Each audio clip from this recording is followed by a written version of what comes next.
Hey there, today I'll be showing you how to change profile photo on Meta Business Suite. And here is how. Before we begin the video, please do open your Meta Business Suite.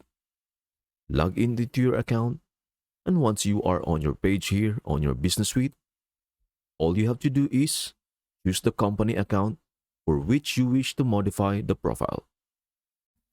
Now, all you have to do is select your business account that you want to change the profile for. For example, if you change your mind, click Mine here. So what you want to do is click on My Account here. Click on Settings option. To modify the name of your business account, choose the Edit option. And here you can change your business account name if you want to. Otherwise, what you can do here is simply you can use this photo option by clicking on it here. Now, and then choose the image you wish to use as your profile picture. And that's it. After you click and drop it here and press submit, your Meta Business Suite profile photo will be updated.